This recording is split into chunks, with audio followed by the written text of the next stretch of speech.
Tout de suite, dans l'œil de Zébulon, c'est l'interview. Ce soir, dans l'œil de Zébulon, nous recevons Kamel. Bonsoir Kamel. Ouais, bonsoir. Comment vas-tu ? Bonsoir Zébulon. Comment vas-tu ? Bah, très bien. Très bien, on va revenir un petit peu sur ton parcours. Donc les téléspectateurs te découvrent en 2002 dans Loft Story, la saison 2.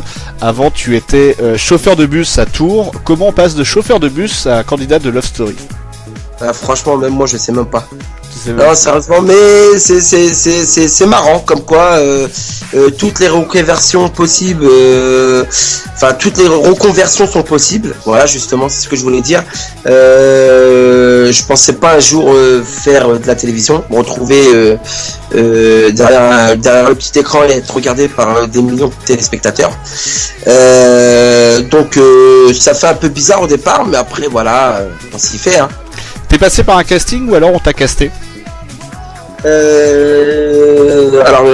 suis passé par un casting ordinaire, on va dire, parce qu'effectivement, souvent, lors de ces émissions, il y a des castings sauvages, et puis souvent il y en a qui ont été plus ou moins pistonnés, et moi non, je suis passé par le cycle ordinaire, c'est-à-dire ma candidature a été envoyée, on m'a appelé, on m'a reçu, j'ai passé un premier casting, ensuite un second, un troisième, jusqu'au casting final, et voilà, après j'ai été choisi dans les 10 participants pour entrer dans le loft, parmi 500 000 à l'époque.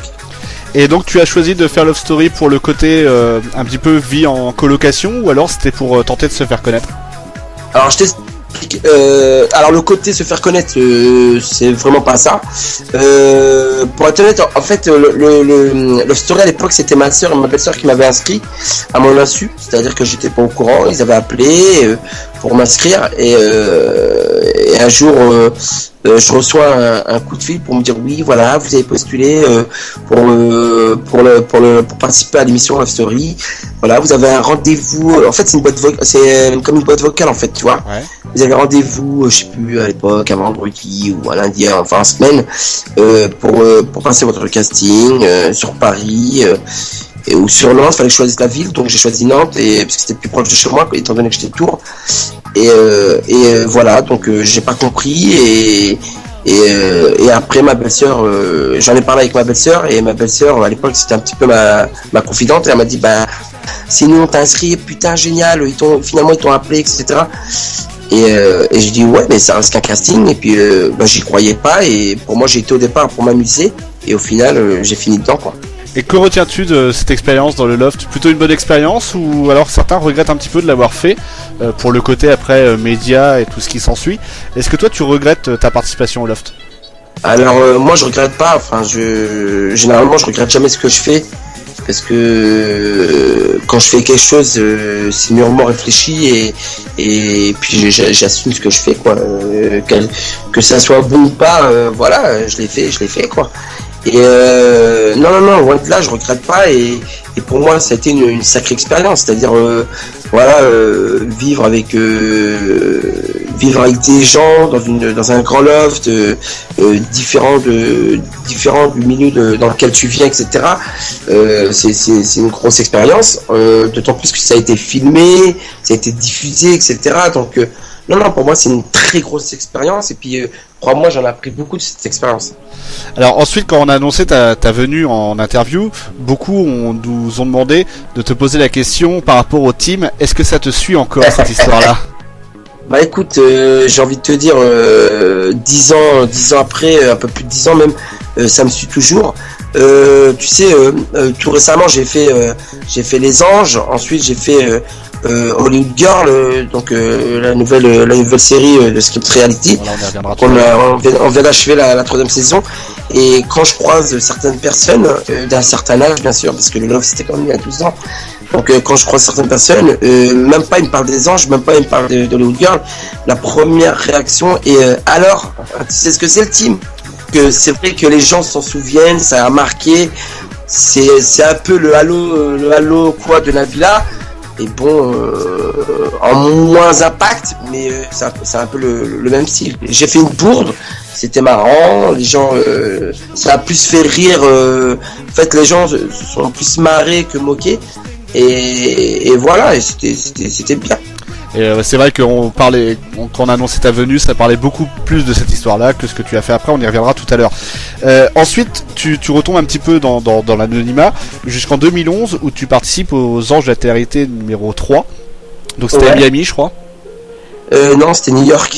Loupé. Ouais. Ah oui, je sais plus, moi dans les saisons je me perds un petit peu. Ah, mais je te comprends, on est un peu perdu entre les Anges à New York, les Anges à Miami, les Anges à Los Angeles, là ils ont été en Australie, ils ont été... Bon, c'est vrai qu'on peut être un petit peu perdu, je te comprends. Alors qu'est-ce qui s'est passé dans ta vie durant ces 9 années? Bah alors après le Love, donc j'étais chroniqueur dans une émission qui s'appelait à l'époque C'est l'After, c'était un peu le Morning Life, mais en après-midi. Donc j'étais chroniqueur, j'ai fait ça avec Zooméo et Elsa Fayer. Aujourd'hui Elsa Fayer, c'est celle qui présentait Qui veut épouser mon fils. Ouais, Carré Vip aussi.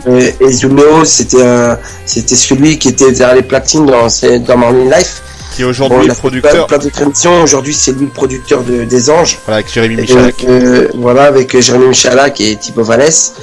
Et aussi producteur, donc exécutif de la série Hollywood Girl. Et donc j'étais chroniqueur dans cette émission. Ensuite j'ai fait un peu de radio, j'ai enchaîné quelques castings de Cool TV, etc. Bon bah voilà, c'est un peu comme tout, hein. C'est-à-dire la télé-réalité, c'est aussi faut pas oublier que il y a aussi une date de péremption. C'est-à-dire que bah, avec le temps ça s'estompe et puis bah si on rebondit pas tout de suite derrière, on retombe un petit peu dans l'anonymat, et c'est justement pour ça que les gens regrettent, ou les gens assument moins d'avoir fait une télé-réalité par la suite, parce qu'ils retombent dans l'anonymat, ils ont vécu dans un certain luxe, dans un certain confort, quand on l'a adulé, etc. par le public, c'est dur de revenir dans l'anonymat, et voilà, maintenant je les comprends, ces gens-là. Moi, j'ai pas eu ce problème-là, parce que j'ai sans prétention aucune, j'ai toujours eu les pieds sur terre et la tête sur mes épaules. Et voilà, moi j'ai fait cette émission Love Story sans prendre la tête, sans savoir ce qui allait m'arriver, et voilà, tout ce que j'ai vécu c'est que du bonheur. Après voilà, j'ai vécu une bonne expérience, ça a duré un temps, ensuite ça s'est estompé, donc je suis retourné un petit peu à ma vie ma vie ordinaire, j'ai envie de dire. Donc j'ai fait pas mal de choses, j'étais un petit peu dans le transport, etc. Et 10 ans plus tard, je reçois un coup de fil de Zooméo, justement, qui me propose de faire Les Anges de la télé-réalité. C'était la 3e saison, ça se passe à New York. Donc honnêtement, j'ai demandé les conditions, parce que j'étais pas prêt à refaire une télé-réalité. Et parce qu'une télé-réalité, c'est bien voilà quoi, après il faut réfléchir quoi, faut pas sa vie à faire de la télé-réalité. Sinon il faut s'appeler Amélie, mais voilà. Il me rappelle, il me propose de faire les Anges, donc j'ai demandé quelles étaient les conditions. Les conditions me convenaient, c'était New York, c'était pas la France, et voilà, j'ai toujours rêvé de visiter cette ville, et voilà, j'ai accepté, et puis c'était pas mal. Donc j'ai dit oui tout de suite, et voilà, j'ai foncé pour une deuxième aventure. Alors, dans Les Anges, il y a toujours un but. Toi, le tien, c'était de devenir acteur. Est-ce que le fait de ne pas parler anglais, ça a été un handicap pour toi dans cette aventure? En fait, comment ça s'est passé? Donc, comment on appelle ça, le concept des Anges, oui, effectivement, c'était d'avoir un projet professionnel, éventuellement, à défendre dans le pays et dans la ville où on va. En l'occurrence, ça c'était New York. Mais avant, il me demande, il me dit qu'est-ce que tu aimerais faire? Voilà. Est-ce que tu as un but précis dans la vie? Je dis oui, moi j'aime le métier d'acteur, et dans une autre vie, si c'était possible, j'aurais aimé être un acteur. Voilà. Il me dit ok, bon ça marche. Voilà, bah donc on va aller à New York et tu essaies de devenir acteur. Et je dis ouais, mais attends, il y a un problème. Acteur comment? Acteur français, acteur américain, parce que c'est tout juste pour te dire que je parle pas anglais quoi. Mais quand je te dis je parle pas anglais, je parle pas anglais, il y a même pas de niveau scolaire ou autre. Je compte jusqu'à 10, je sais dire oui, non, et stop quoi, tu vois. Ouais. Il me dit non, justement, on va s'en servir et ça peut être marrant. Voilà. Donc je dis ok. Voilà, il n'y a rien qui me fait peur et comme j'ai dit l'autre jour, je m'assume et j'assume ce que je fais, donc j'ai dit ok, on fonce. Et donc c'est après ce passage dans les anges qu'Energy 12 te fait confiance et pense à toi pour sa scripted réalité Hollywood Girl.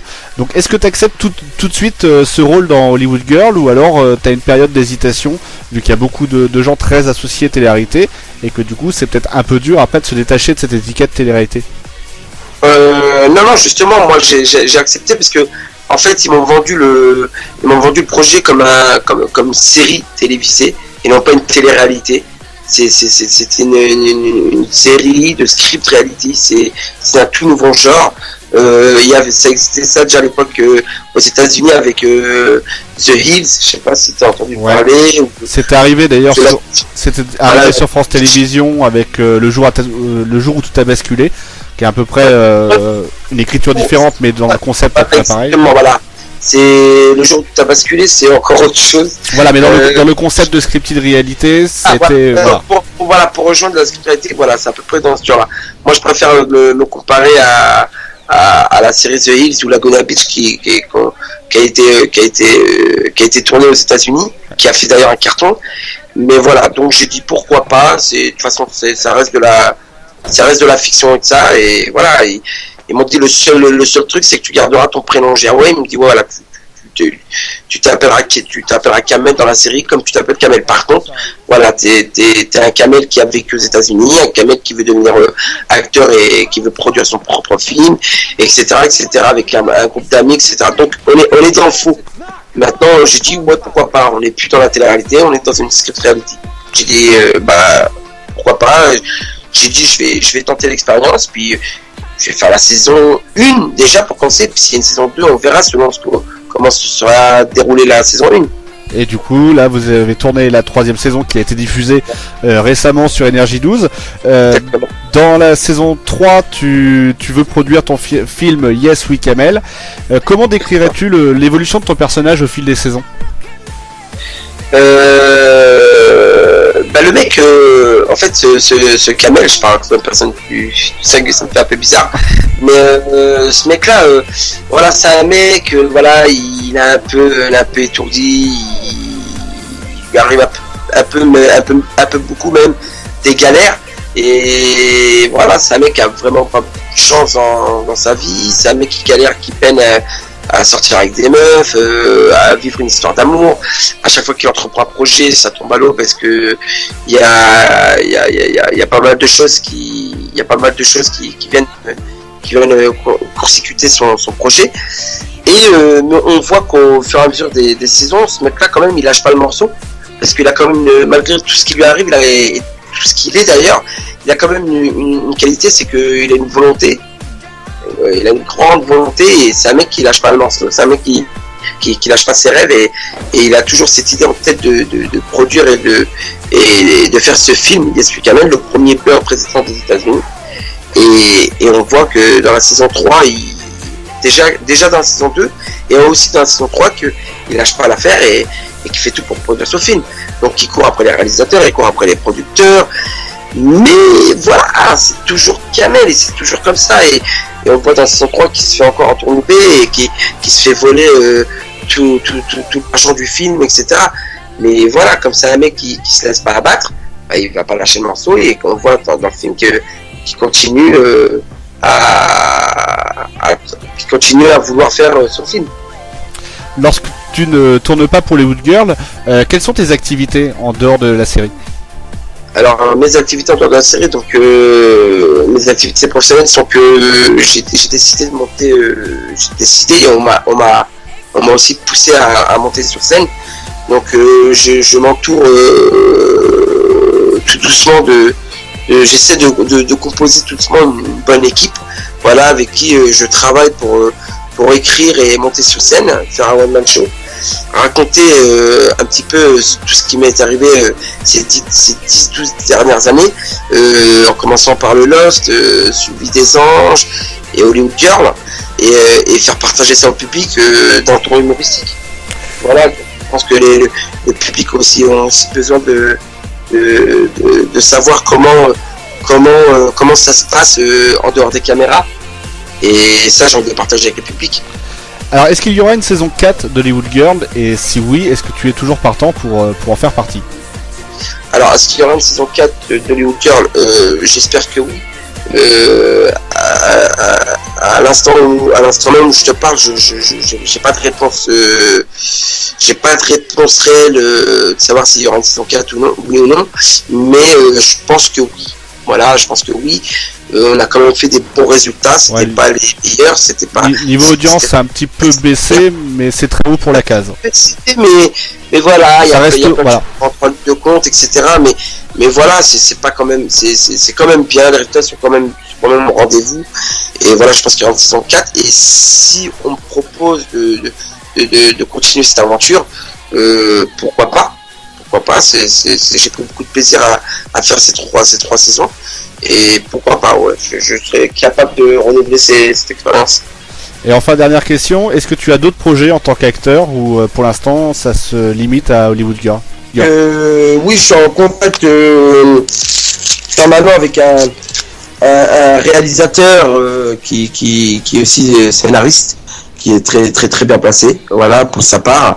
Et donc on a une étroite relation sur un projet, sur un projet de long métrage, et aussi sur un projet de fiction pareil pour une très bonne chaîne. Donc voilà, on travaille toujours là-dessus.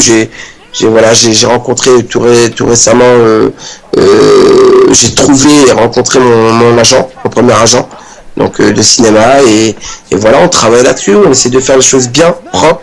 On essaie de pas aller trop vite. Et voilà, à côté de ça, je prends des cours, j'enchaîne les cours de comédie.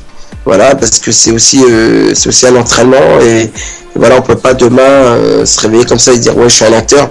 Donc voilà, il faut aussi prouver, il faut avoir aussi des références. Et voilà, j'enchaîne, je m'entraîne, je prends des cours. Et si un jour je dois faire ou tourner mon premier long métrage, bah, ce sera une récompense pour moi et ce sera une fierté surtout. Voilà. D'accord, merci Kamel d'avoir pris le temps de répondre à nos questions. Ça a été un plaisir, donc j'embrasse tous les auditeurs de Zébulon. Donc continuez à écouter cette radio, car elle est au max et sont difficiles. Enfin, beaucoup de radios ont fait très peu de rendez-vous, très peu d'interviews avec des radios. Et voilà, tu fais partie des rares radios à qui j'ai accepté de faire une interview. Non pas parce que c'est de la prétention, mais c'est parce que voilà, j'ai pas beaucoup de temps. Mais voilà, avec Zébulon, ça se passe très bien. Et quand tu veux pour un autre interview. D'accord, il n'y a pas de souci. Merci beaucoup Kamel en tout cas. Je vous en prie. Allez, je vous embrasse tous. Au revoir.